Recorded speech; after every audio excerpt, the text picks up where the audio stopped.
가끔씩 그런 말씀하세요. DM이 이만큼 길게 와요. 선생님한테 배운 다음에 실천을 했더니 작년 대비 성과가 참 좋아졌어요. 하지만 아직 선생님 앞에 내보일 정도는 아니에요. 제가 성과를 다 완성해내면 선생님 앞에 나타나겠습니다. 그분이 말씀하시는 성과가 연매출 한 200억, 300억이에요. 근데 여러분, 성과라는 건요 절대치예요. 나의 어제보다 오늘 조금이라도 무언가를 더 했다고 한다면, 더 이뤘다고 한다면 저는 그게 성과고 그게 성장이라고 생각합니다. 그러니 누구와 비교해서 아직 부족하다, 또는 내가 아직 모자라다, 아직 멀었다 이런 생각하기보다는 과거의 나, 어제의 나보다 한 걸음이라도 더 나갔거나 한 푼이라도 더 벌었다고 한다면 전 그걸 성과, 그걸 성장이라고 생각합니다. 저 서울에 2006년도에 올라올 때 목표가 두 가지였어요.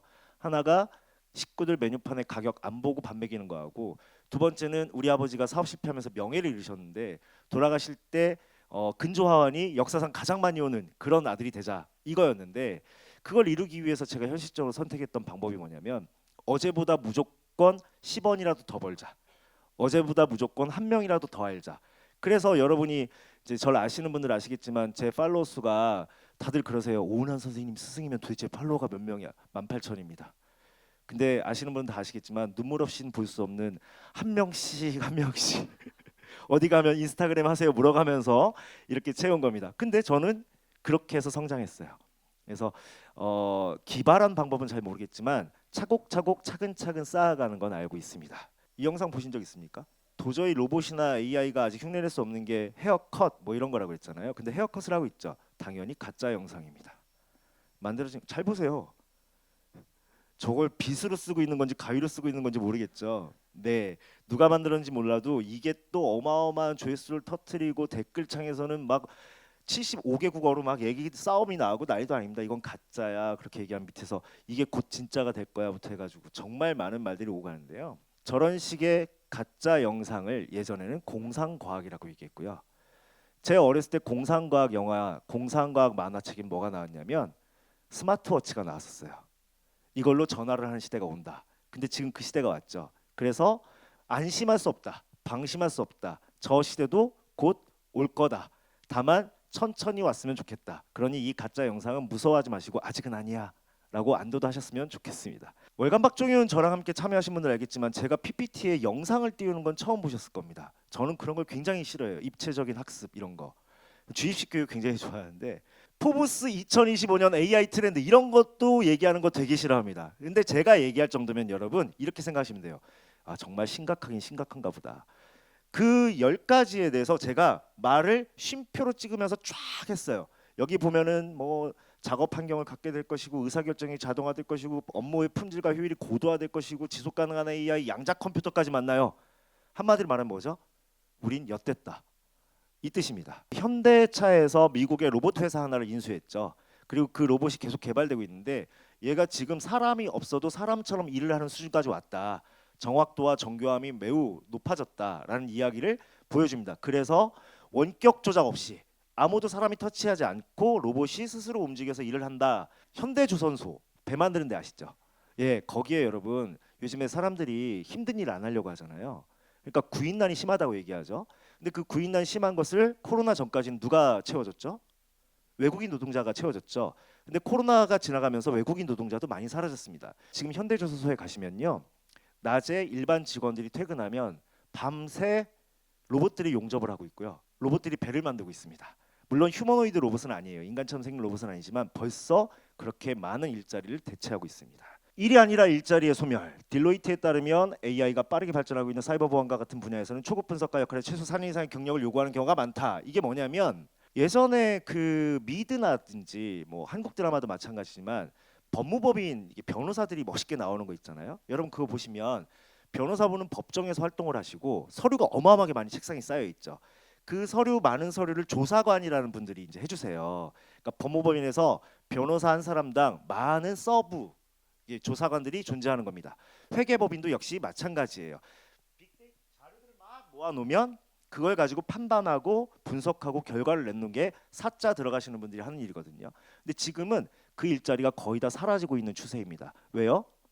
챗 GPT, AI 때문입니다. 그래서 지금은 오히려 영화 인턴 보셨죠? 그 할아버지가 나오잖아요. 요즘은 그래서 저 같은 사람이 신규 채용의 대상자입니다. 베테랑, 노련한 사람. 즉 데이터는 알아서 AI가 수집해주고 AI가 분석해주고 AI가 정리를 해주니까 우리가 그걸 가지고 무엇을 하고 어떤 지시를 내릴지 결정할 수 있는 고수들이 중요하지 언제 신입을 데려다가 다 또 가르치느냐 이런 수준까지 와버린 거죠. 일이 아니라 일자리가 소멸되고 있어요. 일은 필요하잖아요. 변호사 필요하고 회계사 필요합니다. 일은 필요한데 거기에 관련된 일자리들이 대폭 줄어들고 있어요. 그래서 지금 미국에서는 어마어마한 시위가 많이 일어나고 있습니다. 이미 보셨을지 모르겠지만 전미 시나리오 협회 그 회원들이 있어요. 왜냐면 헐리우드의 영화 그 작가들 있죠. 이 작가들이 뭐라고 데모를 했냐면 결국 이들이 이겼어요. 영화사와 배급사하고 같이 이제 맞대응을 했는데 AI로 시나리오를 쓰는 권리는 우리에게만 줘. 제작사와 배급사는 AI로 시나리오를 쓰면 안 돼. 그러니까 우리 협회를 통해서 나가는 우리가 AI를 써서 만든 시나리오만 너희는 써야 돼. 비효율을 줄이고 터지는 확률을 높이려고 AI를 쓰려고 했는데 이 데모에 부딪혀가지고 진 거예요. 당장은 그게 안 되니까. 그만큼 지금 일이 사라지고 일자리가 사라지는 거에 대한 위기감을 굉장히 많이 느끼고 있습니다. 이러다 보니까 저도 가끔 그 하고서 일어나요. 놀라지 마요. 저도 가끔 자다가 하고 일어나요. 이게 무슨 상황이냐면 저 대신 그 로봇이 내 운명은 고객이 결정한다 얘기하고 있고 저 대신 원데이 원 플러스 원 뭐 이런 거 1대1 코칭하고 있고 저 대신 원데이 클래스 하고 있고 막 이런 광경이에요. 컨설팅하고 있는 이런 게 보여지는 거예요.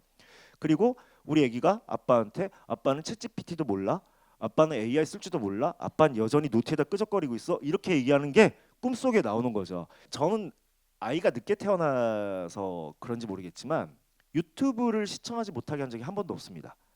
왜냐면 저 어렸을 때 어머니가 만화방 가지 마라, 오락실 가지 마라 가셨는데 그때 제가 경험한 건 왕따였거든요. 그래서 어느 정도는 알아야 된다 해서 유튜브 시청 시간 이거였고요. 7살 때인가 제가 아이폰 공기계 하나에다가 미국 가상번호를 집어넣어서 카카오톡을 할 수 있게 애한테 줬어요. 그리고 한참 지나서 작년 겨울인가 그 아이폰을 보는데 얘가 챗GPT랑 엄청 많은 대화를 한 거예요. 대화 내용이 이래요. 넌센스 퀴즈 좀 내봐. 진짜 다인이가 그렇게 물어봐요. 그럼 뭔가 하잖아요. 재밌네 또 내봐. 이건 별로야. 이런 걸 하고 있는 거예요. 제가 처음에 이커머스계에 들어섰을 때 스타일란다라는 곳이 들어서면서 엄청난 변동이 있었거든요. 그게 뭐냐면 스타일란다 사장님 이전의 사장님들은 모든 걸 다 배워서 했어요. 홈페이지 만드는 것도 배우고 쇼핑몰 운영하는 것도 배우고 포토샵도 배우고 뭐 다 배웠어요. 근데 그 전에 이미 컴퓨터와 인터넷 활용 능력이 배워서가 아니라 자연스럽게 익혀주신 분들이 바로 그 스타일란다 김소희 대표님부터였거든요. 이들이 들어서니까 감도가 다른 거예요. 우리는 일을 정말 일처럼 하는데 이분들은 소비하듯이 일을 하시니까 게임이 안 되는 거죠. 그 다음에 저를 충격에 빠뜨렸던 게 뭐냐면 우리는 스마트폰을 배웠거든요. 근데 스마트폰을 전혀 배우지 않아요. 저는 지금 인스타그램에 릴스 하나 올리면 많은 분들이 제가 릴스 올렸을 때 정확하게 파악합니다. 제가 직접 올렸는지 아니면 누가 만들어줬는지. 저는 그 페이드 인 페이드 아웃 이런 것도 몰라요. 음악을 저는 부끄러운 얘기인데 제가 목소리가 있잖아요. 근데 저도 배경음악을 넣고 싶은 거예요. 근데 배경음악을 넣으면 목소리가 안 나와. 그래서 항상 제 건 배경음악 없이 목소리가 나왔거든요. 근데 엊그제 우리 영애님께서 만들어주신 걸 보니까 배경음악이 들어가. 릴스 올릴 때 이렇게 하면 된대. 소리를 처음 좀 키웠다가 이렇게 내리고 뭐 테이블이 2개가 있더라고요. 예. 전혀 몰라요.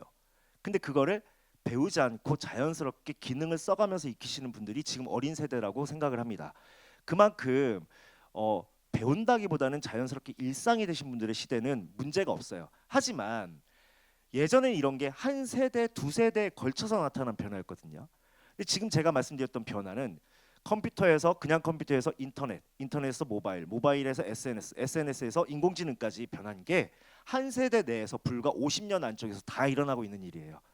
세대 차이가 너무나 간극이 좁아지고 있고요. 그 발생하는 격차가 패러다임의 변화도 한 세기, 2세기에 걸쳐서 100년, 200년에 걸쳐서 나오는 게 아니라 몇 년 사이에 한 번씩 세상이 바뀌고 있는 거예요.